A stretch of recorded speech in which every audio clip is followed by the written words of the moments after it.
ಶ್ರೀರಂಗಪಟ್ಟಣದಲ್ಲಿರುವ real life hero Ramesh Y ಅವರಿಗೆ ಈ video dedicate ಮಾಡ್ತಿದ್ದೀನಿ. ನಾವು ಇವಾಗ ಕರಿಘಟ್ಟ ಬೆಟ್ಟದ ಅಥವಾ ಘಟ್ಟದ ಮೇಲೆ ನಿಂತಿದ್ದೀವಿ. ಸಿಕ್ಕಾಪಟ್ಟೆ ಗಾಳಿ ಇದೆ. ನಮ್ಮ ಜೊತೆ ಗೈಡ್ ಮದನ್ ರಾವ್ ಅವರು ಕೂಡ ಇದ್ದಾರೆ. ಶ್ರೀನಿವಾಸ ದೇವಸ್ಥಾನ ಈ ವಿಡಿಯೋದಲ್ಲಿ ಇನ್ಕ್ಲೂಡ್ ಆಗಿಲ್ಲ, ಅದಕ್ಕೆ ಅದು ನಾನು ಸಪ್ರೇಟಾಗಿ ವಿಡಿಯೋ ಮಾಡಿದ್ದೀನಿ. ಆ ವಿಡಿಯೋ ಲಿಂಕ್ ನಮಗೆ ಇಲ್ಲಿ ಐ ಬಟನಲ್ಲಿ ಸಿಗುತ್ತೆ ಅಥವಾ ಡಿಸ್ಕ್ರಿಪ್ಷನಲ್ಲಿ ಹಾಕಿರ್ತೀನಿ. ಹಾಗೆ ಮದನ್ ರಾವ್ ಅವರು ಕೂಡ ಒಂದು ಯೂಟ್ಯೂಬ್ ಚಾನಲ್ ಸ್ಟಾರ್ಟ್ ಮಾಡಿದ್ದಾರೆ. ಅವರ ವಿಡಿಯೋದ ಲಿಂಕ್ ಕೂಡ ನಾನು ಡಿಸ್ಕ್ರಿಪ್ಷನ್ ಹಾಕಿರ್ತೀನಿ. ಈ ವಿಡಿಯೋ ನಾವು ಎರಡು ಸಮಯದಲ್ಲಿ ಹಿಡಿದಿರೋದು. ಒಂದು ಲಾಕ್ಡೌನ್ ಮುಂಚೆ ಬೇಸಿಗೆ ಕಾಲದಲ್ಲಿ, ಆಮೇಲೆ ಇದು ಮಳೆಗಾಲದಲ್ಲಿ ಅನ್ಲಾಕ್ ಪೀರಿಯಡ್ ಅಂತ ಏನು ಕರಿತೀವಿ ಅದರಲ್ಲಿ ನಾವು ಹಿಡಿತಾ ಇರೋದು. ಅದಕ್ಕೋಸ್ಕರ ನೀವು ಕೆಲವು ಇದರಲ್ಲಿ ಸೋಷಿಯಲ್ ಡಿಸ್ಟೆನ್ಸ್ ಅಷ್ಟು ಕಾಣೋದಿಲ್ಲ. ಇಲ್ಲಿ ನಾವು ಸೋಷಿಯಲ್ ಡಿಸ್ಟೆನ್ಸ್ ಮೇಂಟೈನ್ ಮಾಡಿಕೊಂಡೇ ವಿಡಿಯೋ ಮಾಡಿರೋದು. ಈ ಬೆಟ್ಟ ಕೂಡ ತುಂಬ ವಿಶೇಷವಾಗಿದೆ. ಇಲ್ಲಿನ ಒಂದೊಂದು ಕಲ್ಲೂ ಒಂದೊಂದು ಕತೆ ಹೇಳುತ್ತಲ್ಲ. ಅಂದರೆ ಇದು ಒಂಥರ ಬೇರೆ ರೀತಿಯ ಸಬ್ಜೆಕ್ಟ್ ಇದೆ ಇದರಲ್ಲಿ. ಏನು ಕರಿಘಟ್ಟದ ಮೇಲೆ ಏನಿದ್ದೀವಿ, ಕರಿಘಟ್ಟ ಅನ್ನೋದಕ್ಕೆ ಮುಂಚಿನ ಹೆಸರು ಸುಮಾರು ಪುರಾಣಗಳಲ್ಲಿ ನೀಲಾಚಲ ಅಂತ ಹೇಳ್ತಾರೆ, ಮತ್ತು ಕರಿಘಟ್ಟ ಅಂತ ಹೇಳ್ತಾರೆ. ಕರಿ ಅಂದರೆ ಮತ್ತೊಂದನ್ನ ಅದಕ್ಕೆ ಅರ್ಥ ಬರುವಂಥದ್ದು ಆನೆ ಅಂತ. ಇಲ್ಲಿ ಆನೆಗೆ ಸಂಬಂಧಪಟ್ಟದ್ದು ಏನೂ ಇಲ್ಲ. ಬಟ್ ಕರಿಘಟ್ಟದ ಮೇಲುಗಡೆ ಅಂದರೆ ಘಟ್ಟ ಅಂತೇನಿದೆ ಅದ್ರ ಮೇಲುಗಡೆ ಈ ಥರ ಸಣ್ಣ ಸಣ್ಣ ಪುಟ್ಟ ಕಲ್ಲುಗಳಿದೆ. ಆ ಕಲ್ಲು ಕಪ್ಪು ಕಾಣಿಸುತ್ತೆ, ಆ ಹೊಡೆದಾಗ ಅದು ಕೆಂಪು ಬರುತ್ತೆ. ಅದಕ್ಕೂ ಹೆಸರು ಕರಿಘಟ್ಟ ಅಂತನಾದ್ರು ಇಟ್ಟಿರ್ಬೋದು. ಆನಂತರ ಹೊಯ್ಸಳರ ದೊರೆ ಮೂರನೇ ವೀರಬಲ್ಲಾಳ ಅನ್ನೋಂಥವನು 1,000 ಆನೆಗಳನ್ನ ಅದ್ರ ಮೇಲೆ ಸಂಪತ್ತನ್ನೆಲ್ಲ ಇಟ್ಟು ಒಂದು ಕಡೆ ಹೂತಿಟ್ಟಿದ್ದಾನೆ ಅನ್ನೋದು ಒಂದು ಶಾಸನದಲ್ಲಿ ಅವನು ಬರೆಸಿದ್ದಾನೆ. ಬಟ್ ಅದು ಎಲ್ಲಿ ಅನ್ನೋದು ಶಾಸನದಲ್ಲಿ ಎಲ್ಲೂ ಬರೆಸಿಲ್ಲ. ಆಗಿನ ಕಾಲದಲ್ಲಿ ಈಗಲೇ ನೋಡ್ತಾ ಇದ್ದೀವಿ, ಇಲ್ಲೇ ಈಗಲೇ ಯಾರೂ ಜನ ಇರೋದಿಲ್ಲ. ಕರಿಘಟ್ಟ ಅಂದರೆ ಆನೆಗಳನ್ನೆಲ್ಲ ಮೇಲ್ಗಡೆ ತಗೊಂಡು ಬಂದು ನಿಧಿನ ಇಲ್ಲಿ ಇಟ್ಟಿಸಿದ್ರು ಇದಿರ್ಬೋದು, ಅದನ್ನೇ ಅಂತಲೂ ಹೇಳೋಕ್ಕಾಗಲ್ಲ. ಬಟ್ ಕರಿಘಟ್ಟ ಅಂತ ಹೆಸರು ಬರೋದಕ್ಕೆ ಕಾರಣ ಭಾಳಷ್ಟು ಬೇರೆ ಬೇರೆ ಥರಗಳಿದ್ದಾವೆ ಇಲ್ಲಿ. ಅದಕ್ಕೆ ಸಂಬಂಧಪಟ್ಟಾಗ ಯಾವುದೇ ಶಾಸನಗಳಿಲ್ಲ. ಮತ್ತು ಭೃಗು ಮಹರ್ಷಿಗಳು ಪ್ರತಿಷ್ಠಾಪನೆ ಮಾಡಿದಂತಹ ಶ್ರೀನಿವಾಸನ ದೇವಸ್ಥಾನ ಅಂತ ಇದೆ ಹೇಳ್ತಾರೆ ಪೌರಾಣಿಕವಾಗಿ. ಬಟ್ ಐತಿಹಾಸಿಕವಾಗಿ ಇಲ್ಲಿ ಭಾಳಷ್ಟು ದಾಖಲೆಗಳ ಕೊರತೆಗಳಿವೆ. ಇಲ್ಲಿ ಕೆಲವೊಂದು ಹೈದರಾಲಿ ಸಮಯದಲ್ಲಿ ಅಥವಾ ಟಿಪ್ಪು ಸಮಯದಲ್ಲಿ ಗುಪ್ತವಾಗಿ ಸಂಧಾನ ಮಾಡ್ತಿದ್ದಂಥ ಸ್ಥಳ ಕೂಡ ಹೌದು ಇದು. ಇವಾಗ ನಾವು ಕರಿಘಟ್ಟ ಬೆಟ್ಟ ಹತ್ತಾ ಇದ್ದೀವಿ. ಇದು ಬೈಕ್ ರೈಡ್ ಮುಖಾಂತರ ನಾನು ಈ ಬೆಟ್ಟ ಹತ್ತ ತೋರಿಸಿದ್ರೆ ತುಂಬ ಚೆನ್ನಾಗಿ ಬಂದಿರೋದು. ಆದರೆ ಬೈಕಲ್ಲಿ ನಮಗೆ ಸೋಷಿಯಲ್ ಡಿಸ್ಟೆನ್ಸಿಂಗ್ ಮೇಂಟೈನ್ ಮಾಡೋಕ್ಕಾಗಲ್ಲ ಅಂದ್ಬಿಟ್ಟು ಸದ್ಯಕ್ಕೆ ಕಾರಲ್ಲೇ ತೋರಿಸ್ತಾ ಇದ್ದೀನಿ. ಬೆಂಗಳೂರಿಂದ ಮೈಸೂರು ಹೋಗುವಂಥ ದಾರಿಲಿ ಮುಂದೆ ಇರೋದು. ಶ್ರೀರಂಗಪಟ್ಟಣ ರೀಚ್ ಆಗಕ್ಕೆ ಮುಂಚೆನೇ ನಾವು ಲೆಫ್ಟ್ ತೊಗೊಬೇಕು. ಅಥವಾ ಮೈಸೂರಿಂದ ಬರೋರು ಶ್ರೀರಂಗಪಟ್ಟಣ ಆದಮೇಲೆ ರೈಟ್ ತೊಗೊಬೇಕು. ಅಲ್ಲಿಂದ ಒಂದು ಸ್ವಲ್ಪ ಅಲ್ಲಿಂದ ಒಂದು ಅರ್ಧ ಕಿಲೋಮೀಟ್ರ್ ಮುಂದೆ ಬಂದರೆ ಇದು ಬನ್ನೂರು. ಈ ರೋಡ್ ಬಂದ್ಬಿಟ್ಟು ಬನ್ನೂರಿಗೆ ಕನೆಕ್ಟ್ ಆಗುತ್ತೆ. ಇಲ್ಲೇ ಬೋರ್ಡ್ ಕಾಣ್ತಾ ಇದೆ ನೋಡಿ, ಕರಿಘಟ್ಟ ಶ್ರೀನಿವಾಸ ದೇವಸ್ಥಾನಕ್ಕೆ ದಾರಿ ಅಂತ ಒಂದು ಬೋರ್ಡ್ ಕಾಣುತ್ತೆ. ಇಲ್ಲೇ ನಾವು ಬೆಟ್ಟ ಹತ್ಕೊಂಡು ಹೋಗ್ಬೇಕಾಗಿರೋದು. ಸ್ವಲ್ಪ ಇದೆಷ್ಟು ದೂರ ಇರುತ್ತೆ? ಒಂದು 1.5 ಕಿಲೋಮೀಟ್ರ್, ಒಂದು 4 ಹೇರ್ ಪಿನ್ ಟರ್ನ್ಸ್ ಇರುತ್ತಾ? ಹಾಂ, ಒಂದು 6-7 ಹೇರ್ ಪಿನ್ ಟರ್ನ್ಸ್ ಇದೆ. ರೈಡ್ ಮಾತ್ರ ಅಥವಾ ಡ್ರೈವ್ ಸೂಪರ್ ಇದೆ. ಅದು ಈ ವಿಡಿಯೋದಲ್ಲಿ ಇನ್ಕ್ಲೂಡ್ ಮಾಡ್ತಾ ಇದ್ದೀನಿ. ಶ್ರೀರಂಗಪಟ್ಟಣದಿಂದ ಸುಮಾರು 7 ಕಿಲೋಮೀಟರ್ ದೂರದಲ್ಲಿ ಕರಿಘಟ್ಟ ಶ್ರೀನಿವಾಸ ದೇವಸ್ಥಾನ ಇರೋದು. ಹೋಗ್ತಾ ದಾರಿಯಲ್ಲಿ ನಮಗೆ ಚಿಕ್ಕದೇವರಾಯ ಸಾಗರ ಕಾಲುವೆ ಸಿಗುತ್ತೆ. ಅದರ ವಿಶೇಷತೆಯನ್ನು ಈಗ ನಾವು ತಿಳಿದುಕೊಳ್ಳೋಣ. ನೋಡಿ, ಇಲ್ಲೇನು ಕಾಣಿಸ್ತಾ ಇದೆ, ಇದು ಚಿಕ್ಕದೇವರಾಯ ಸಾಗರದ ಕೆರೆ, CDS ನಾಲೆ ಅಂತ ಕರೀತಾರೆ. ಇಲ್ಲೇನು ನೋಡ್ಬೋದು ನೀವು, ಚಿಕ್ಕದೇವರಾಯ ಸಾಗರ ಕಾಲುವೆ. ನಾಲೆಯ ನಿರ್ಮಾಣ ಅಂದರೆ ಕ್ರಿಸ್ತಶಕ 1673ರಿಂದ 1704, ಅಂದರೆ ಆಲ್ಮೋಸ್ಟ್ 33 ವರ್ಷ ಇದನ್ನು ನಿರ್ಮಾಣ ಮಾಡಿರೋದು ಕೆರೆ. ಮತ್ತು ನಾಲೆಯ ಒಟ್ಟು ಉದ್ದ 104 ಕಿಲೋಮೀಟ್ರು. 3 ತಾಲೂಕಿಗೆ ಇದು ನೀರು ಕೊಡ್ತಾ ಇದೆ. ಅಂದರೆ ಪಾಂಡವಪುರ ತಾಲೂಕು, ಶ್ರೀರಂಗಪಟ್ಟಣ ತಾಲೂಕು, ಟಿ ನರಸೀಪುರ. ಬಟ್ ಲಾಸ್ಟಲ್ಲಿ ಈ ಒಂದು ನಾಲೆ ಕೊನೆ ಆಗೋ ಸ್ಥಳ ಬನ್ನೂರು ಕೆರೆ. ಇಲ್ಲೇ ಬರೆದಿದ್ದಾರೆ ನೋಡಿ. ಅಂದರೆ ನಾವು ಬಂಗಾರದೊಡ್ಡಿ ನೋಡಿದ್ವಲ್ಲ, ಅದಕ್ಕೂ ಮುಂಚೆ ಮಾಡಿದಂಥ ನಾಲೆ ಇದು. ಮೈಸೂರಿನಿಂದ ಸುಮಾರು 24 ಕಿಲೋಮೀಟರು, ಬೆಂಗಳೂರಿನಿಂದ ಸುಮಾರು 125 ಕಿಲೋಮೀಟರ್ ದೂರದಲ್ಲಿದೆ ಕರಿಘಟ್ಟ ಬೆಟ್ಟ. ಸಮುದ್ರ ಮಟ್ಟಕ್ಕಿಂತ 2697 ಅಡಿ ಎತ್ತರದಲ್ಲಿದೆ ಈ ಬೆಟ್ಟ. ದೇವಸ್ಥಾನದವರೆಗೂ ಮೆಟ್ಟಿಲು ಹತ್ತಿ ಬರಬಹುದು. ಸುಮಾರು 450 ಮೆಟ್ಟಿಲುಗಳು ಹತ್ತಿದರೆ ನಾವು ದೇವಸ್ಥಾನ ತಲುಪಬಹುದು. ಈ ಬೆಟ್ಟಕ್ಕೆ ವರಹ ಪುರಾಣದಲ್ಲಿ ನೀಲಾಚಲ ಎಂದು ಹೆಸರಿತ್ತು.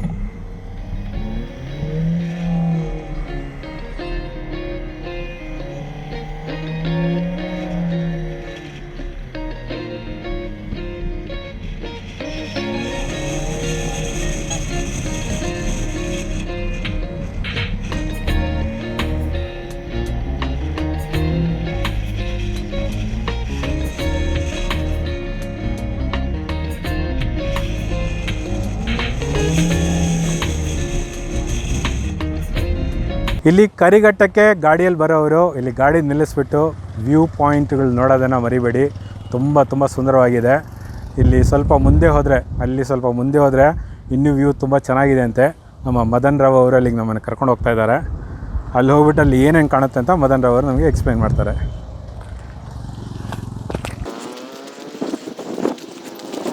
ನಾವು ಇಲ್ಲಿ ಏನು ನಿಂತಿದ್ದೀವಿ ಕರಿಘಟ್ಟದಲ್ಲಿ, ಇದು ಮೊದಲನೇ ವ್ಯೂ ಪಾಯಿಂಟು. ಇನ್ನೊಂದು ಅಲ್ಲಿದೆ, ಇದೇ ಪ್ಯಾರಲಾಗಿ ನೋಡ್ಬೋದು ಕೆಳಗಡೆ.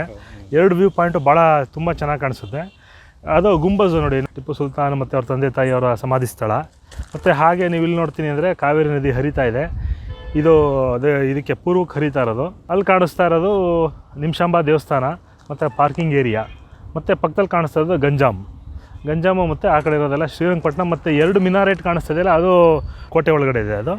ಮತ್ತು ಅಲ್ಲಿಂದ ನೇರವಾಗಿ ನೋಡಿದ್ರೆ ರಂಗನಾಥನ ದೇವಸ್ಥಾನ ಈಗ ಚೆನ್ನಾಗಿ ಕಾಣಿಸುತ್ತೆ ನೋಡಿ. ನಾವು ಮುಂಚೆ ಲಾಕ್ಡೌನಿಗೆ ಮುಂಚೆ ನೋಡಿದಾಗ ಅದು ಒಂದು ಸನ್ಲೈಟ್ಗೆ ಅದು ಅಷ್ಟು ಕ್ಲಿಯರಾಗಿ ಕಾಣಿಸ್ತಾ ಇರಲ್ಲ, ಬಟ್ ಈಗ ಕ್ಲಿಯರಾಗಿ ಕಾಣಿಸ್ತಾ ಇದೆ. ಮತ್ತು ಫುಲ್ ನೀವು ಹಚ್ಚ ಹಸಿರಿನ ವಾತಾವರಣನೇ ನೋಡ್ಬೋದು. ಇಲ್ಲೆಲ್ಲ ರೈತಾಪಿ ವರ್ಗದವರೇ ಜಾಸ್ತಿ ಇದ್ದಾರೆ. ಇಲ್ಲಿ ಫೋಟೋಗ್ರಫಿಗೆ ಮತ್ತು ಒಳ್ಳೆ ಗಾಳಿಗೆ ನೋಡಿ ಅಲ್ಲೆಲ್ಲ ಕೂತಿದ್ದಾರೆ, ಕಪಲ್ಸ್ ಕೂತಿದ್ದಾರೆ, ಒಂದು ಫ್ಯಾಮಿಲಿ ಕೂತಿದ್ದಾರೆ ನೋಡ್ಬೋದು. ಆ ಕಡೆ ಅದು ನಿಮಗೆ ಪಶ್ಚಿಮಕ್ಕೆ ವ್ಯೂ ಪಾಯಿಂಟು. ಇಲ್ಲ ನೋಡ್ತಾ ಇರೋದು ಪೂರ್ವ, ದಕ್ಷಿಣ ಮತ್ತು ಪಶ್ಚಿಮ ದಿಕ್ಕಿಗೆ ವ್ಯೂ ಪಾಯಿಂಟ್ಸು. ಇಲ್ಲಿಂದ ಕ್ಲೀನಾಗಿ ಕಾಣಿಸುತ್ತೆ ನಿಮಗೆ. ಅರ್ಧ ಭಾಗ ಈ ಕಡೆ ಶೆಟ್ಟಳ್ಳಿನೇ ಕಾಣಿಸುತ್ತೆ. ಮತ್ತು ಹೈವೇ ಹೊಸದಾಗಿ ನಿರ್ಮಾಣ ಮಾಡ್ತಿದ್ದಾರೆ, ಅದು ಕೂಡ ನೋಡ್ಬೋದು ನೀವು. ಮತ್ತು ಇಲ್ಲಿ ಕೆಳಗಡೆ ನೋಡ್ಬೋದು ಲೋಕಮಾನಿ ತೀರದಲ್ಲೇ ಇರೋವಂಥ ಸಮಯಪುರಂ ಆಶ್ರಮ ಮತ್ತು ದೇವಸ್ಥಾನ 2 ಈಗ ಹೊಸದಾಗಿ ನಿರ್ಮಾಣ ಆಗ್ತಾಯಿದೆ. ಅಲ್ಲಿಂದ ಬರ್ತಾ ಇರೋದು ಶ್ರೀರಂಗಪಟ್ಟಣದಿಂದ ಬರ್ತಾ ಇರೋಂಥ ಅಂದರೆ ಉತ್ತರ ಭಾಗದ ಕಾವೇರಿ, ದಕ್ಷಿಣ ಭಾಗದ ಕಾವೇರಿ ಆ ಕಡೆ ಬರುತ್ತೆ, ಪಶ್ಚಿಮದಿಂದ ಆ ಕಡೆ ಬರುತ್ತೆ. ಮತ್ತು ಇದು ಹೊಸ ಹೈವೇ ಅಲ್ವಾ? ಹೊಸ ಹೈವೇ ಆಗ್ತಾಯಿದೆ. ಇನ್ನೊಂದು 1-1.5 ವರ್ಷದಲ್ಲೆಲ್ಲ ಫುಲ್ ಕಂಪ್ಲೀಟ್ ಆಗುತ್ತೆ ಅದು. ಹೊಸ ಬೆಂಗಳೂರು ಮೈಸೂರು ರೋಡ್ ಇಲ್ಲಿಂದನೇ ಬರ್ತಾ ಇರೋದು. ಇಲ್ಲಿ ಮುಂದೆ ಕಾಣ್ತಾ ಇದೆ ಖಾಲಿ ಜಾಗ. ಶ್ರೀರಂಗಪಟ್ಟಣ ಟೌನ್ ಪೂರ್ತಿಯಾಗಿ ಬೈಪಾಸ್ ಆಗಿಬಿಟ್ಟು ಇಲ್ಲಿಂದ ದಾರಿ ಹೋಗ್ತಾ ಇದೆ. ಇದು ಬೈಪಾಸು ಸರ್. ಗೌರಿಪುರದಿಂದ ಕ್ರಾಸ್ ಆದರೆ ಶೆಟ್ಟಳ್ಳಿ, ಗಂಜಾಮು, ನಾವು ನಗುನಹಳ್ಳಿ ಹತ್ರ ಹೋಗಿ ಜಾಯ್ನ್ ಆಗುತ್ತೆ. ನಿಮ್ಮ ಹೆಸರು? ತಂಜೀಮ್ ಅಂತ. ಹಾಗೆ ನಮ್ಗೆ ಇಲ್ಲಿ ಬಂದಾಗ ಒಬ್ಬರು ಸ್ನೇಹಿತರು ಕೂಡ ಸಿಕ್ಕಿದ್ದಾರೆ, ತಂಜೀಮ್ ಅಂತ. ಇವರು ನಮ್ಮ ಸಬ್ಸ್ಕ್ರೈಬರ್ ಆ್ಯಂಡ್ ಫಾಲೋವರ್ ಕೂಡ. ಥ್ಯಾಂಕ್ ಯು ತಂಜೀಮ್ ಅವರೇ.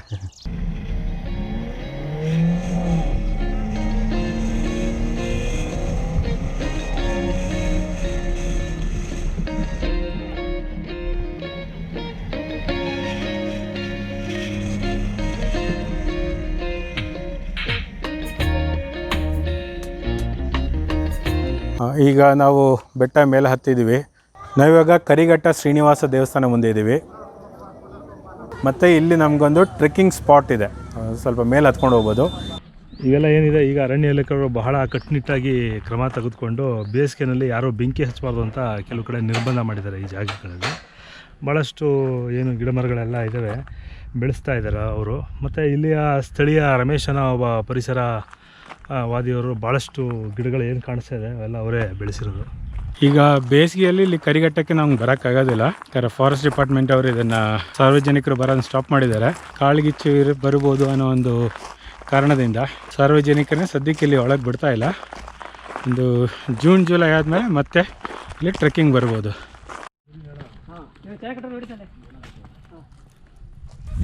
ಈ ಪಾರ್ಕ್ ಫಾರೆಸ್ಟ್ ಅವ್ರು ಮಾಡಿರೋದಲ್ವಾ? ಫಾರೆಸ್ಟ್ ಅವ್ರು ಮಾಡಿರೋದು ಸರ್. ಇದು ಯಾವಾಗ ಓಪನ್ ಆಗೋದು? ಈ ಮಾರ್ಚ್ ಎಂಡಿಂಗಲ್ಲಿ ಆಯ್ತು. ಮಾರ್ಚ್ ಎಂಡಿಂಗಲ್ಲಿ ಓಪನ್ ಆಗೋದಲ್ಲ. ಇಲ್ಲಿ ನಾವು ನೋಡ್ಬೋದು ಫಾರೆಸ್ಟ್ ಡಿಪಾರ್ಟ್ಮೆಂಟ್ ಕಡೆಯಿಂದ ಪಾರ್ಕಲ್ಲಿ ಆಗಿದೆ. ಸದ್ಯಕ್ಕೆ ಇಲ್ಲಿ ಒಳಗೆ ಯಾರಿಗೂ ಬಿಡ್ತಾ ಇಲ್ಲ, ಯಾಕಂದರೆ ಸಮ್ಮರ್ ಅಂತ, ಬೇಸಿಗೆ ಅಂದ್ಬಿಟ್ಟು. ಬೆಂಕಿ ಬೇಸಿಗೆಗಾಲದಲ್ಲಿ ಬೆಂಕಿ ಬರುತ್ತೆ ಅಂತ ಬಿಡ್ತಾ ಇಲ್ಲ. ಸೊ ಒಂದು ಮಾರ್ಚ್ ಎಂಡ್ ಒಂದು ಜೂನ್ ಜುಲೈಯಲ್ಲಿ ಆರಾಮಾಗಿ ಬರ್ಬೋದು. ಅದುವರೆಗೂ ಸ್ವಲ್ಪ ಕಷ್ಟನೇ, ಸಾರ್ವಜನಿಕರಿಗೆ ಸ್ಪೆಷಲ್ ಪರ್ಮಿಷನಿಂದ ಬರಬೇಕಾಗಿ ಬರುತ್ತೆ. ಅಥವಾ ಬರದೇ ಇರೋದು ಒಳ್ಳೆಯದು. ಕಾಡುಗಳೆಲ್ಲ ನಾವು ಉಳಿಸ್ಬೇಕಂದ್ರೆ ಬೇಸಿಗೆ ಕಾಲದಲ್ಲಿ ನಾವು ಟ್ರೆಕ್ಕಿಂಗ್ ಎಲ್ಲ ಹೋಗ್ತಿರೋದೇ ಒಳ್ಳೆಯದು.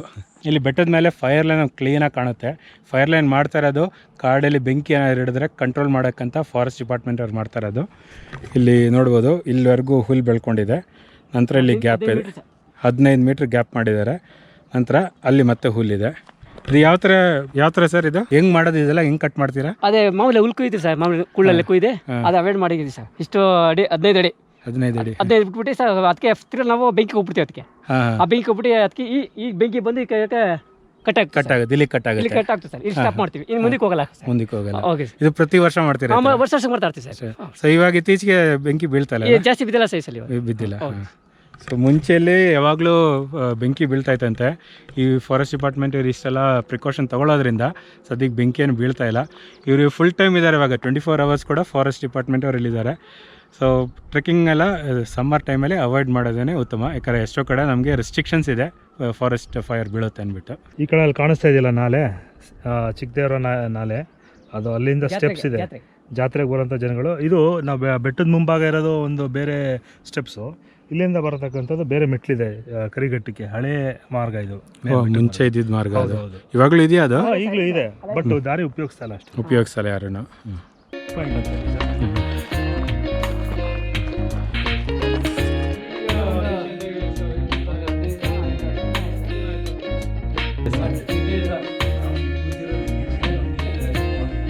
ಅಲ್ಲೇ ರೆಸ್ಟಿಂಗ್ ಪ್ಲೇಸ್ ಕೂಡ ಫಾರೆಸ್ಟ್ ಡಿಪಾರ್ಟ್ಮೆಂಟ್ ಅವ್ರು ಮಾಡಿರೋದು. ಅಲ್ಲಿಂದ ಸ್ವಲ್ಪ ಮುಂದೆ ಇತ್ತು ನಡಿಬೇಕು. ಬೆಟ್ಟ ಸ್ವಲ್ಪ ಹತ್ತಿ ಇಳಿದು ಮತ್ತೆ ಹತ್ತಬೇಕು. ಇವಾಗ ಸಣ್ಣ ಬೆಟ್ಟ ಹತ್ತಿ ಇವಾಗ ಇಳಿತಾ ಇದ್ದೀವಿ ನಾವು. ಇಲ್ಲಿ ಮುಂದೆ ಕಾಣ್ತಿರುವಂಥ ಈ ಬಂಡೆಗಳಿಗೆ ತುಂಬಾ ವಿಶೇಷತೆ ಇದೆ. ಅದು ನಮ್ಮ ಮದನ್ ರಾವ್ ಅವರು ಎಕ್ಸ್ಪ್ಲೇನ್ ಮಾಡ್ತಾರೆ. ನೋಡಿ, ಇಡೀ ಬೆಟ್ಟದಲ್ಲಿ ನೀವು ಸಣ್ಣ ಪುಟ್ಟ ಕಲ್ಲುಗಳು ನೋಡ್ಬೋದು, ಕಲ್ಲಿನ ಚಪ್ಪಡಿಗಳು ನೋಡ್ಬೋದು. ಆ ಥರ ದೊಡ್ಡ ಬಂಡೆ ಈ ಸರೌಂಡಿಂಗಲ್ಲಿ ಇರೋವಂಥ ಬಂಡೆನೇ ಅಲ್ಲ, ಬಟ್ ಇಲ್ಲಿದೆ ಅದು. ಈ ಸುತ್ತಮುತ್ತ ಇದರಲ್ಲೆಲ್ಲೂ ಇಲ್ಲ. ನೀವು ಭೌಗೋಳಿಕವಾಗಿ ನೋಡಬೇಕು ಅಂದ್ರೂ ಕರಿಘಟ್ಟ, ಚಾಮುಂಡಿ ಬೆಟ್ಟ ಆಗ್ಬೋದು, ಮತ್ತು ಈ ಬೇಬಿ ಬೆಟ್ಟ ಆಗ್ಬೋದು, ಕುಂತಿ ಬೆಟ್ಟ ಆಗ್ಬೋದು, ಅಲ್ಲೆಲ್ಲ ಗ್ರನೈಟ್ ಏರಿಯಾಗಳು, ಅಂದರೆ ದೊಡ್ಡ ದೊಡ್ಡ ಬಂಡೆ ಕಲ್ಲಿನ ಪ್ರದೇಶ. ಇದು ಮಣ್ಣಿನ ಪ್ರದೇಶ, ಹಾಗೆ ಸಣ್ಣ ಪುಟ್ಟ ಕಲ್ಲಿನ ಪ್ರದೇಶ. ಬಂಡೆ ಇಲ್ಲಿ ಇದೆ ಅಂದರೆ ನೋಡಿ, ಅದು ಇಲ್ಲಿದೆಲ್ಲ ಬಂಡೆ ಅನ್ನೋ ಥರನೇ ಕಾಣಿಸುತ್ತೆ. ನೀವು ನೋಡ್ಬೋದು, ಅದ್ರ ಕಲರ್ ಆಗ್ಬೋದು, ಅದ್ರ ಸೈಜ್ ಆಗ್ಬೋದು, ಅದು ಇಲ್ಲಿದಲ್ಲ ಅಂತ ಅದು ನೋಡೋದಲ್ಲೇ ಅದನ್ನು ಹೇಳ್ಬೋದು.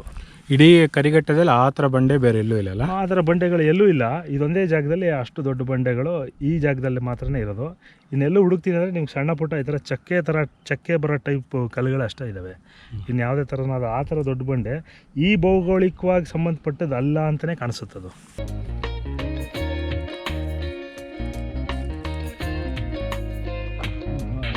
ಈ ಥರ ನಿಲ್ಸಿರೋ ಬಂಡೆ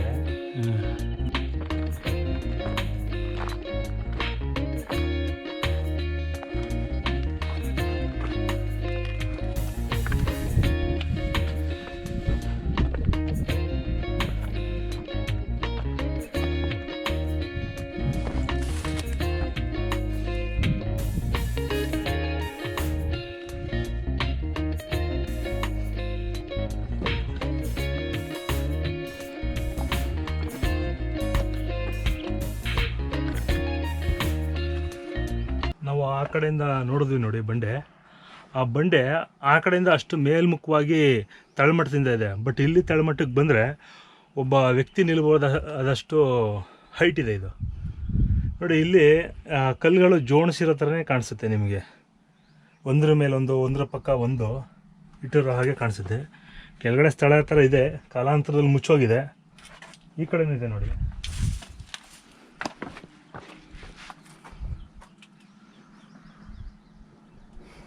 ನೋಡಿ, ಈ ಚಾವಣಿ ಥರದಲ್ಲಿ ಇಟ್ಕೊಂಡ್ರೆ ಗೊತ್ತಾಗುತ್ತೆ ಸರ್.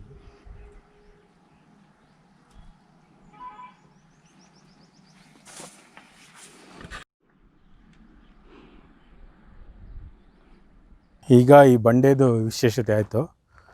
ನಾವು ಮುಂದೆ ಹೋಗ್ತಾ ಇದ್ದೀವಿ. ಮುಂದೆ ಇದೇ ದಾರಿಯಲ್ಲಿ ಹೋದರೆ ನಮಗೆ ಟ್ರೆಕ್ಕಿಂಗ್ ಸ್ಪಾಟ್ ಇರೋದು. ಇಲ್ಲಿ ನೋಡ್ಬೋದು, ಇನ್ನೂ ಸ್ವಲ್ಪ ಇಳಿಬೇಕು ನಾವು. ಇಳಿದು ಆಮೇಲೆ ಹತ್ತಬೇಕಾಗತ್ತೆ. ಅಲ್ಲೇ ನಾವು ಹತ್ತುವಂಥ ಜಾಗ ಅಲ್ಲಿ ಮುಂದೆ ಕಾಣ್ತಾ ಇದೆ, ಅದು ಹತ್ತಬೇಕು. ಅದು ಹತ್ತುವ ಸ್ವಲ್ಪ ಹುಷಾರಾಗಿ ಹತ್ತಬೇಕು, ಜಾರುತ್ತೆ. ಹತ್ತುವಾಗ ಅಷ್ಟು ಪರವಾಗಿಲ್ಲ, ಇಳಿಯುವಾಗ ಹುಷಾರಾಗಿ ಇಳಿಬೇಕು, ಯಾಕಂದರೆ ಅದು ಜಾರುತ್ತೆ. ಅದು ಜಾರುತ್ತೆ ಅಂದರೆ ನೀರಿರೋದಕ್ಕಲ್ಲ, ಈ ಕಲ್ಲು ಸಣ್ಣ ಕಲ್ಲುಗಳಿದೆ, ಅದ್ರ ಮೇಲೆ ನಾವು ಕಾಲಿಟ್ಟಾಗ ಆ ಕಲ್ಲುಗಳು ಜಾರಿ ನಾವು ಬೀಳೋ ಸಾಧ್ಯತೆ ಇದೆ. ಅದಕ್ಕೆ ಸ್ವಲ್ಪ ಹುಷಾರಾಗಿ ಇಳಿಬೇಕಾದ್ರೆ ನೋಡಿಕೊಂಡು ಇಳಿಬೇಕಾಗತ್ತೆ. ಇಲ್ಲೇ ಮುಂದೆ ಒಂದು ಕಲ್ಯಾಣಿ ಇಲ್ಲದು, ಇಲ್ಲಿ ಒಂದು ಕಲ್ಯಾಣಿ ಥರ ಅಥವಾ ಗುಪ್ತವಾದ ಸ್ಪಾಟ್ ಇದೆ. ಇದ್ರ ಬಗ್ಗೆನೂ ಮದನ್ ರಾವ್ ಅವರು ಎಕ್ಸ್ಪ್ಲೇನ್ ಮಾಡ್ತಾರೆ ನಮಗೆ.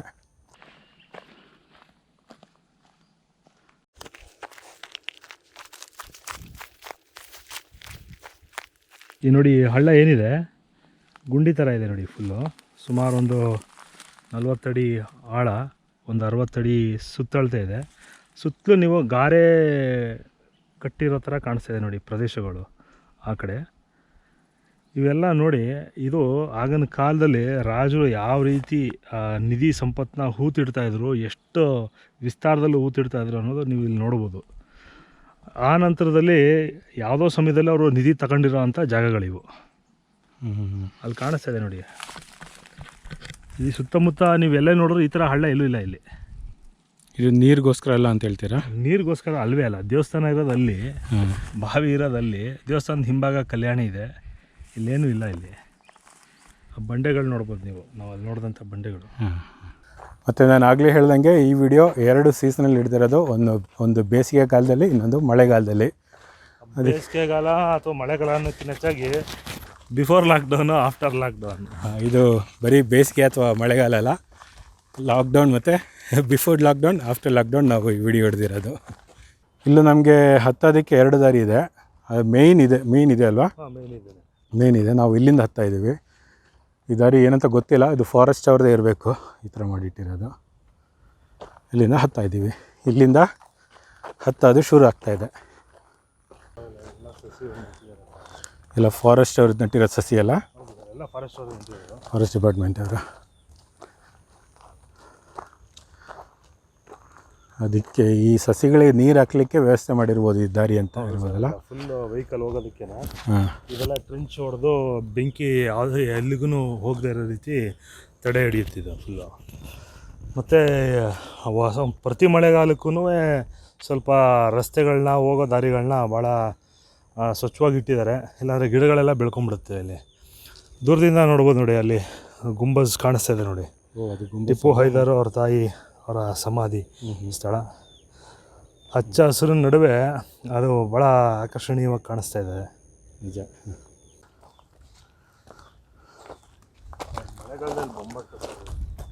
ಹೌದೌದು. ಇಲ್ಲಿ ಇರೋ ಈ ಕಲ್ಲುಗಳಿಗೆಲ್ಲ ಒಂದೊಂದು ವಿಶೇಷತೆ ಇದೆ. ಅದ್ರ ಬಗ್ಗೆ ನಮ್ಮ ಮದನ್ ಅವರು ಹಾಗಾಗಿ ಎಕ್ಸ್ಪ್ಲೇನ್ ಮಾಡಿಕೊಂಡು ಆ ವಿಶೇಷತೆ ಕೂಡ ನೋಡ್ಕೊಂಡು ನಾವು ಹೋಗೋಣ. ಚೆನ್ನಾಗಿ ಭಾರ ಇರುವಂಥ ಕಲ್ಲಿದು ಅಲ್ವಾ? ಹೌದು ಸರ್. ಈ ಕಲ್ಲುಗಳೇ ಬೇರೆ, ಈ ಕಲ್ಲುಗಳೇ ಬೇರೆ, ಈ ಥರ ಕಲ್ಲುಗಳೇ ಬೇರೆ. ಎಲ್ಲ ಬೇರೆ ಬೇರೆ ರೀತಿ ಕಲ್ಲು. ಬೇರೆ ಬೇರೆ ಕಲ್ಲು.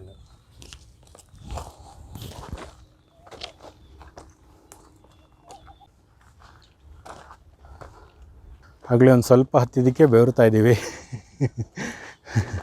ಇನ್ನು ನಾವು ಕಾಲು ಭಾಗ ಹತ್ತಿದ್ದೀವಿ ಅಷ್ಟೇ, ಇನ್ನೂ ಅಷ್ಟು ದೂರ ಹತ್ತಬೇಕು. ಇಲ್ಲಿಂದ ವ್ಯೂ ತುಂಬಾ ಚೆನ್ನಾಗಿದೆ.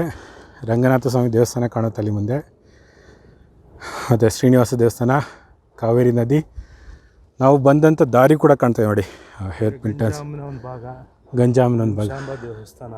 ನಾವು ಚಾರಣ ಪ್ರಿಯರಲ್ಲಿ ಒಂದು ಸಣ್ಣದಾದ ಸಲಹೆ ಕೊಡೋಕ್ಕೆ ನಾನು ಬಯಸ್ತೀನಿ. ಈ ಬೆಟ್ಟಗಳು ಹತ್ತಬೇಕಾದ್ರೆ ಹಿಮ್ಮುಖನಾಗಿ ಈ ರೀತಿ ಹತ್ತೋದ್ರಿಂದ ನಿಮ್ಗಷ್ಟು ಮಂಡಿಗೆ ಕಸ್ತು ಬೀಳೋದಿಲ್ಲ, ಸುಸ್ತು ಆಗೋದಿಲ್ಲ, ಆರಾಮಾಗಿ ಮೇಲ್ಗಡೆ ಹತ್ಬೋದು. ಅದನ್ನು ಒಂದು 5 ನಿಮಿಷ ಅದೇ ರೀತಿ ಮೇಲ್ಗಡೆ ಹೋಗೋ ಪ್ರಯತ್ನ ಮಾಡ್ತೀನಿ, ನೋಡಿ ನೀವೆಲ್ಲರೂ. ಮೇಲ್ಗಡೆ ಹೀಗೆ ಹೋದರೆ ಸುಸ್ತಾಗೋದಿಲ್ಲ, ಮಂಡಿಗೆ ಇದು ಎಫೆಕ್ಟ್ ಆಗೋದಿಲ್ಲ. ಇದು ಮಂಡಿಗೆ ಎಫೆಕ್ಟ್ ಆಗೋದು. ಹಿಂದ್ಗಡೆಯಿಂದ ಸ್ವಲ್ಪ ನಿಧಾನವಾಗಿ ಜಾಗರೂಕತೆಯಿಂದ ಹತ್ತಿದ್ರೆ ಸುಸ್ತಾಗೋದೇ ಇಲ್ಲ. ಈಗ ನಾನು ಕೂಡ ಅದನ್ನೇ ಪ್ರಯತ್ನ ಪಡ್ತಾಯಿದ್ದೀನಿ. ಅವ್ರು ಹೇಳ್ದಂಗೆ ಮಂಡಿಗೆ ಅಷ್ಟು ಎಫೆಕ್ಟ್ ಬೀಳಲ್ಲ, ಆದರೆ ಹಿಂದೆ ಏನಿದೆ ಅಂತ ಕಾಣೋದು ಇಲ್ಲ. ಅರೆ ಆರಾಮಿದೆ ಹತ್ತೋದಕ್ಕೆ. ಸ್ವಲ್ಪ ನೋಡ್ಕೊಂಡು ಈ ರೀತಿ ನೋಡ್ಕೊಂಡು ಹತ್ಬೋದು. ಮದನ್ ರಾವ್ ಅವರು ಹಾಗೆ ಹತ್ತಾಯಿದ್ದಾರೆ. ಇಲ್ಲಿಂದ ಸ್ವಲ್ಪ ಹತ್ತೋದಕ್ಕೆ ಕಷ್ಟ ಇದೆ. ಈಗ ಒಂದು 40 ಡಿಗ್ರೀಸ್ ಮೇಲಿದೆ, 45-50 ಡಿಗ್ರೀಸ್ವರೆಗೂ ಇದು ಎಲಿವೇಶನ್ ಇದೆ. ಇಲ್ಲಿಂದ ಸ್ವಲ್ಪ ಹತ್ತೋದಕ್ಕೆ ಕಷ್ಟ, ನೋಡಿಕೊಂಡೇ ಹತ್ತಬೇಕಾಗತ್ತೆ. ನಾವು ಹತ್ತುವಾಗ ಹಂತದಲ್ಲಿನೂ ವ್ಯೂ ತುಂಬಾ ಚೆನ್ನಾಗಿ ಬರುತ್ತೆ. ಅದು ನಾನು ನಿಮಗೆ ಈ ರೀತಿ ತೋರಿಸ್ತಾ ಇರ್ತೀನಿ. ಈಗ ಒಂದು ಅರ್ಧ ಹತ್ತಿದ್ದೀವ, ಒಂದು 60% ಹತ್ತಿದ್ದೀವಿ. ಆದರೆ ಈ 40% ಅತ್ಯಂತ ಕಷ್ಟ ಇರೋದು ಅಲ್ವಾ? ಹಾಂ, ಸ್ವಲ್ಪ ಸ್ಲೋಪ್ ಜಾಸ್ತಿ ಇದೆ. ಲಾಸ್ಟ್ 40% ಸ್ವಲ್ಪ ಕಷ್ಟ ಇರುತ್ತೆ. ತುಂಬ ತೂಕ ಇದೆಯಲ್ಲ ಕಲ್ಲುಗಳು. ಕಲ್ಲು ನೋಡೋಕೆ ಮಾತ್ರ ಚಿಕ್ಕದಿರೋದು, 100 ಗ್ರಾಮ್ ಮೇಲೇ ಇರುತ್ತೆ ಇದು. ಆಗ ನೋಡೋಕ್ಕೆ ಇಷ್ಟೇ ಎಷ್ಟಿದೆ ಕಲ್ಲು ಇಲ್ಲಿಗಲ್ಲ. ಹಾಂ, ಇದು ಮಾಮೂಲಿ ಕಲ್ಲಿದು, ಇದಕ್ಕೇನು ಭಾರ ಇಲ್ಲ, 50 ಗ್ರಾಮ್ಗಿಂತ ಕಡಿಮೆನೇ ಇರುತ್ತೆ. ಆದರೆ ಈ ಕಲ್ಲು ಹಿಡಿದ್ರೆ ಅಷ್ಟೇ ವ್ಯತ್ಯಾಸ ಬರುತ್ತೆ ಭಾರದಲ್ಲಿ. ಅದು ಇಲ್ಲಿ ಬಂದು ನೀವು ಅನುಭವ ತೊಗೊಬೇಕು. ಇಲ್ಲಿಗೆ ಕರ್ಕೊಂಬರ್ಬೇಕಂದ್ರೆ ಮದನ್ ರಾವ್ ಅವ್ರನ್ನ ಕಾಂಟ್ಯಾಕ್ಟ್ ಮಾಡಿ, ಅವ್ರು ನಿಮಗೆ ಆರಾಮಾಗಿ ಕರ್ಕೊಂಬರ್ತಾರೆ.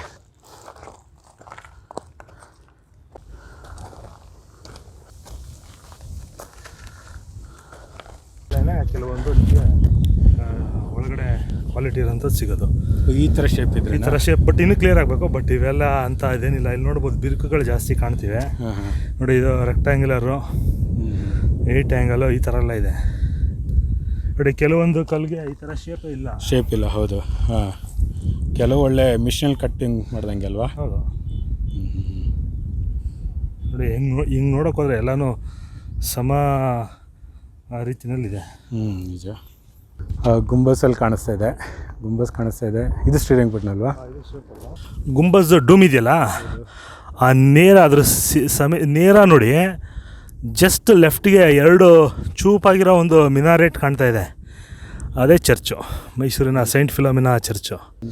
ನಮಗೆ ಏರ್ ಡಿಸ್ಟೆನ್ಸಿಂದ ಭಾಳ ನಿಯರ್ಲಿ ಏನೊಂದು 8-10 ಕಿಲೋಮೀಟ್ರು ಡಿಸ್ಟೆನ್ಸಲ್ಲೇ ಕಾಣಿಸುತ್ತೆ. ರೋಡ್ ಡಿಸ್ಟೆನ್ಸ್ ಹೋದಾಗ ಮೈಸೂರು ಶ್ರೀರಂಗಪಟ್ಟಣದಿಂದ 16 ಕಿಲೋಮೀಟ್ರು ನೋಡಿ. ನೀವು ಇಲ್ಲಿಂದ ಆ ಕಡೆ ಚಾಮುಂಡಿ ಬೆಟ್ಟ ನೋಡ್ಬೋದು, ಬಲಗಡೆ ಕುಂತಿ ಬೆಟ್ಟ ನೋಡ್ಬೋದು. ಕುಂತಿ ಬೆಟ್ಟದಿಂದ ಆಚೆ ಇರೋದೆಲ್ಲ ಮೇಲ್ಕೋಟೆ ಬೆಟ್ಟಗಳು. ಇಲ್ಲಿ ಕಾಣಿಸ್ತಾ ಇರೋದು ಬೇಬಿ ಬೆಟ್ಟ, ಅಂದರೆ ವೀರಶೈವರ ಶ್ರದ್ಧಾ ಕೇಂದ್ರ ಅಂತಲೇ ಹೇಳ್ಬೋದು. ಅವರು ಉಪಮಠಗಳನ್ನ ಇಲ್ಲಿ ಮಾಡಿದ್ದಾರೆ. ನಮ್ಮ ಚಂದ್ರವನದಲ್ಲಿ ಸ್ವಾಮಿಗಳಿದ್ದಾರೆ ಅಲ್ಲಿ. ಇನ್ನು ಲಾಂಗ್ ಡಿಸ್ಟೆನ್ಸಲ್ಲಿ ನೋಡ್ತೀನಿ ಅಂದರೆ ಮೋಡಗಳಿಲ್ಲದೆ ಹೋದರೆ ನೀಲಗಿರಿ ಬೆಟ್ಟಗಳನ್ನ ನೋಡ್ಬೋದು ನೀವು. ಇಲ್ಲಿಂದನೇ ಕಾಣುತ್ತೆ ಲಾಂಗ್ ಡಿಸ್ಟೆನ್ಸ್. ಹೌದು, ನೀವು ಚರ್ಚ್ ಮುಂಭಾಗ ಕ್ಲೀನಾಗಿ ನೋಡಿದ್ರೆ ಆ ನೀಲಿ ಕಲರು ಮೋಡಗಳ ಥರ ಕಾಣುತ್ತೆ. ಅದೇನೇ ನೀಲಗಿರಿ ಬೆಟ್ಟಗಳು. ಈಗ ನಾವು ಹತ್ರ ಒಂದು 80% ಹತ್ತಾಗಿದೆ. ಇನ್ನು ಸ್ವಲ್ಪ ದೂರ. ಅದು ಈ ರೀತಿ ನಿಂತ್ಕೊಂಡು ವಿಡಿಯೋ ಮಾಡ್ಕೊಂಡು ಹತ್ತುವಾಗ ಸ್ವಲ್ಪ ಶ್ರಮ ಕಮ್ಮಿ ಅಂತ ಅನ್ನಿಸ್ತಾ ಇದೆ ಅಲ್ವಾ ಮದನ್ ಅವರೇ? ಹೋದ್ಸತಿ ನಾವು ಬೇಸಿಗೆನಲ್ಲಿ ಬಂದಾಗ ಕಾಲ್ಭಾಗ ಹತ್ತಷ್ಟೊಳಗೆ ನಮಗೆ ಭಾಳ ಕಷ್ಟ ಅನ್ನಿಸ್ತಾ ಇತ್ತು. ಬಟ್ ಇದು ಚಳಿಗಾಲ ಅಥವಾ ಮಳೆಗಾಲ ಆದ್ದರಿಂದ ಮತ್ತು ನಿಂತು ವೀಡಿಯೋ ಮಾಡ್ಕೊಂಡು ಹೋಗ್ತಾ ಇರೋದ್ರಿಂದ ಅಷ್ಟು ಪ್ರಯಾಸ ಕಾಣ್ತಲ್ಲ ಇಲ್ಲಿ. ಸತಿ ನಾವು ಬಿಸಿಲುಗಾಲದಲ್ಲಿ ಮಧ್ಯಾಹ್ನದ ಬಂದಿದ್ದು, ಅದು ನೀರು ಇರಲಿಲ್ಲ ನಮ್ಮ ಹತ್ರ. ನೀರು ಕೂಡ ಕ್ಯಾರಿ ಮಾಡಿದೆ ನಾವು ಬಂದಿದ್ದು. ಈಗ ಹತ್ರ ಮೇಲೆ ಬಂದುಬಿಟ್ಟಿದ್ದೀವಿ. ಮೇಲೆ ಬರ್ತಿ ಹೆಂಗೆ ನೋಡ್ಬೋದು, ಬಂಡೆಗಳೆಲ್ಲ ತುಂಬಾ ಡಿಫ್ರೆಂಟಾಗಿ ಕಾಣುತ್ತೆ.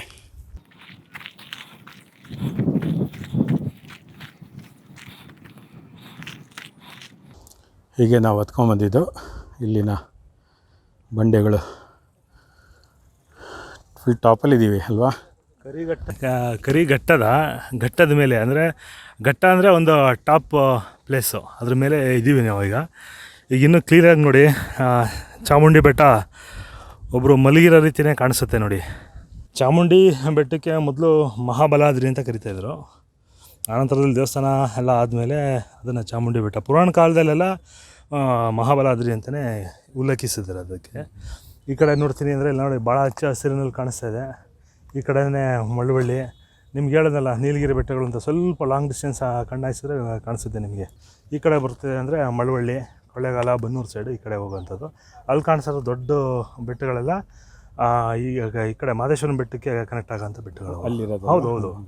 ನಮ್ಗೆ ಇಲ್ಲಿಂದ ಹತ್ತಿರ ಏರ್ ಡಿಸ್ಟೆನ್ಸ್ ಎಲ್ಲ ನಾವು ನೋಡ್ತಾ ಇರೋದು. ರೋಡ್ ಡಿಸ್ಟೆನ್ಸ್ ಎಲ್ಲ ಆದರೆ ಅದು 180-200 ಕಿಲೋಮೀಟರ್ಸ್ ಆಗುತ್ತೆ. ನಿಮ್ಗೆ ಏರ್ ಡಿಸ್ಟೆನ್ಸಲ್ಲಿ ಅಷ್ಟೊಂದಾಗಿದೆ ಕಾಣೋದಿಲ್ಲ ಇದು. ಅಲ್ಲಿ ಕಾಣಿಸ್ತಿದೆ ನೋಡಿ ಬೆಟ್ಟ.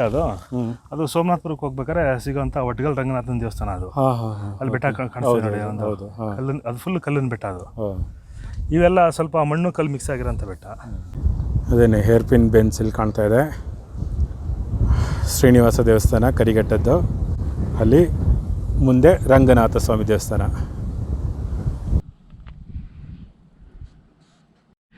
ಇಲ್ಲೇನಿದೆ, ಈ ಸ್ಥಳ ಎಲ್ಲ ಕಲ್ಲು ಹಾಕಿ ಮುಚ್ಚಿರೋ ಕಾಣುತ್ತಿದ್ದು. ಇಲ್ಲಿ ಸುರಂಗ ಇರೋ ಒಂದು ಸಾಧ್ಯತೆ ಜಾಸ್ತಿ ಇರುತ್ತೆ ಇಲ್ಲಿ. ಯಾಕೆಂದರೆ ಶ್ರೀರಂಗಪಟ್ಟಣದಿಂದ ಇಲ್ಲಿಗೆ ಸುರಂಗ ಇದೆ ಅಂತ ಸುಮಾರು ನಮ್ಮ ಊರಿನ ಹಿರಿಯರು ಮಾತಾಡ್ಕೊಳ್ಳೋದುಂಟು. ಬಟ್ ಇಲ್ಲಿರೋ ಸಾಧ್ಯತೆಗಳಿರ್ತವೆ. ಅಲ್ಲಿ ನೋಡ್ಬೋದು ಸುತ್ತಮುತ್ತ ಕಲ್ಲುಗಳು ಬೇರೆ ರೀತಿಯಲ್ಲಿದೆ. ಇಲ್ಲಿ ಮಾತ್ರ ಮದನ್ ರಾವ್ ಅವ್ರು ಹೇಳ್ದಂಗೆ ಗುಡ್ಡೆ ಹಾಕಿರೋ ಥರ ಕಾಣಿಸ್ತಾ ಇದೆ. ನೋಡಿ ನಾನು ನಿಮ್ಗಾಗಲೇ ಹೇಳಿದೆ, ಈ ಕಪ್ಪು ಕಲ್ಲಿನ ಒಳಗಡೆ ಹೊಡೆದ್ರೆ ಕೆಂಪಗೆ ಬರುತ್ತೆ.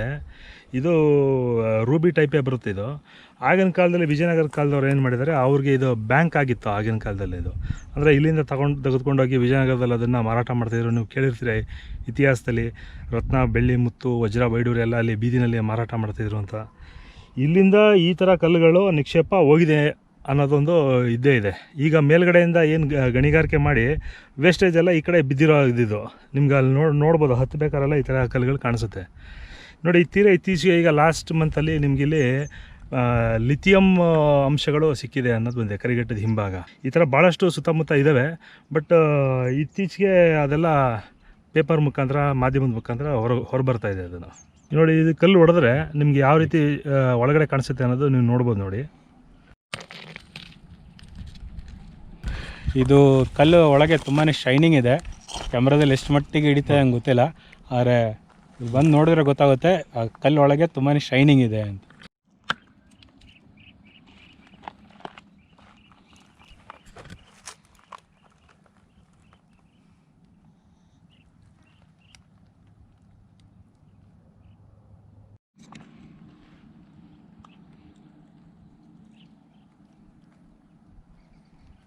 ಈಗ ನಾವು ಈ ಕರಿಘಟ್ಟದ ಮೇಲೆ ಇರತಕ್ಕಂಥ ಇಲ್ಲಿ ಒಂಥರ ಸಣ್ಣದಾದಂಥ ಕಾಂಪೌಂಡ್ ರೀತಿ ನಿರ್ಮಾಣ ಮಾಡಿದ್ದಾರೆ, ಹಳೆ ಕಾಲದ ಕಲ್ಲುಗಳನ್ನೇ.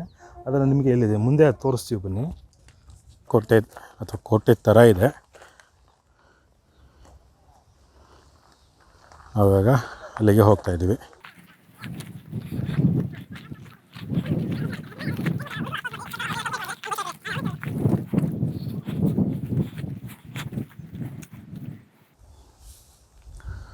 ಓಹೋ, ಗೋಡೆ ಥರನೇ ಇದೆ ಇಲ್ಲಿ ನೋಡಿ. ಇದನ್ನು ಸೂಕ್ಷ್ಮವಾಗಿ ನೋಡಿದ್ರೆ ಇದು ವೃತ್ತಾಕಾರವಾಗಿದೆ. ಇದರ ಘಟ್ಟದ ಮೇಲೆ ಒಂದು ವೃತ್ತಾಕಾರವಾಗಿದೆ ಇದು. ಈಗ ನೀವು ಕಲ್ಲುಗಳು ಜೋಡಿಸಿರೋ ರೀತಿ ನೋಡಿದ್ರೆ ಇದು ಬಹಳ ಹಳೆಯದಾದ ಕಾಲದ ಸಂಬಂಧಿಸಿದ್ದೆ. ಇದು ಈಗಿನದು ಅಲ್ಲವೇ ಅಲ್ಲ. ಇದು ನೋಡ್ಬೋದು, ಇಲ್ಲಿ ಸಿಕ್ಕಿರೋಂತಹ ಕಲ್ಲುಗಳನ್ನೇ ಬಳಸಿ ಇದನ್ನು ಒಂದು ಸಣ್ಣದಾಗಿ ತಡೆಗೋಡೆ ರೀತಿನೋ ಅಥವಾ ಕೋಟೆ ಆವರಣದ ರೀತಿನೋ ಇದನ್ನು ಸಿದ್ಧಪಡಿಸಿದ್ದಾರೆ. ಅವ್ರು ಹೇಳ್ದಂಗೆ ವೃತ್ತಾಕಾರದಲ್ಲಿ ಇಲ್ಲಿ ಕ್ಲಿಯರಾಗಿ ಕಾಣುತ್ತೆ ನಮಗೆ. ಎರಡು ಕಡೆ ಅದೇ ರೀತಿ ಇದೆ. ಅಂದರೆ ಇದ್ರ ಈ ಘಟ್ಟದ ಸುತ್ತಲೂ ಈ ಥರ ಕಟ್ಟಿದ್ದಾರೆ.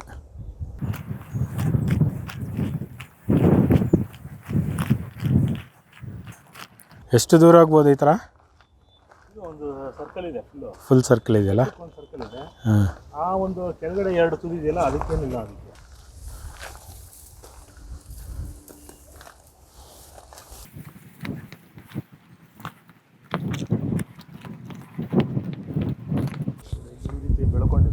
ಇಲ್ಲೆಲ್ಲ ಬೆಳ್ಕೊಂಡಿದೆ. ಹಾಂ, ಇಲ್ಲಿ ತುಂಬ ಬೆಳ್ಕೊಂಡಿದೆ. ಅದಕ್ಕೋಸ್ಕರ ನಾವು ಸೈಡಿಗೆ ನಡ್ಕೊಂಡು ಹೋಗ್ತಾ ಇದ್ದೀವಿ.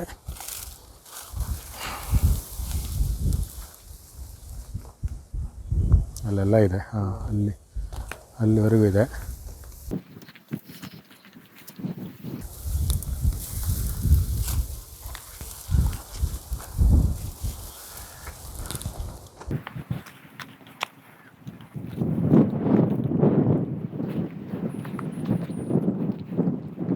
ಹಾಂ, ಇನ್ನೊಂದು ಕಡೆ ಬಂದ್ವಿ ನಾವು.